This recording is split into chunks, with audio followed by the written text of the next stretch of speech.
अस्सलाम वालेकुम नाजरीन, उर्दू टीवी चैनल में खुश आमदीद।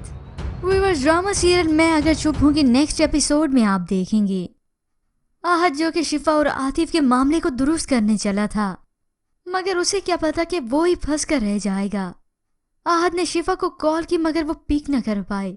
तभी उसने सैरिश को कॉल की और उसने उसे बातों में उलझा दिया कि ईमान भी तो पहले ज़ीशान भाई से मोहब्बत करती थी ना, और इसी बात को लेकर आहद के दिल में बदगुमानी पैदा हो चुकी है।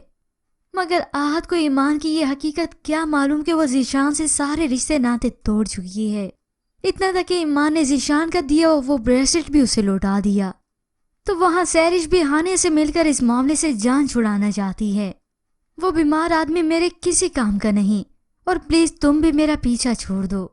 सैरिश को तो बस दौलत से गर्ज है, उसे किसी की जिंदगी किसी की अजियत से भला क्या परवाह। वो तो आतिफ से शादी भी दौलत की गर्ज से करना चाहती थी। अब जैसे ही सैरिश ने देखा कि ज़ीशान भी बहुत पैसे वाला हो गया है, उसने अपना नया घर तो उसे दिखाई दिया था, मगर अब तो वो घर वालों से बेहया बन के भी कह देती है मैंने फैसला कर लिया है ज़ीशान से शादी का। मगर व्यूअर्स, सैरिश वहां भी ठीक नहीं पाएगी। उसे तो बस किसी अमीर ज़ादे की तलाश है। बस यूं कहे सैरिश थाली का बैंगन बनी है तो गलत भी ना होगा। शिफा की जिंदगी में जहर घोलने के बाद अब वो ईमान की जिंदगी में जहर घोल रही है, जिसके बाद तो मामलात और भी बिगड़ जाएंगे।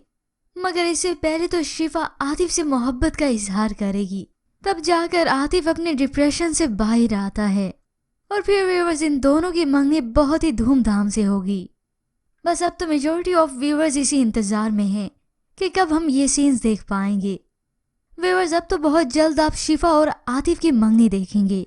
मगर आज की प्रोमो के मुतालिक हमें अपनी कीमती राय का इजहार करना मत भूलिएगा।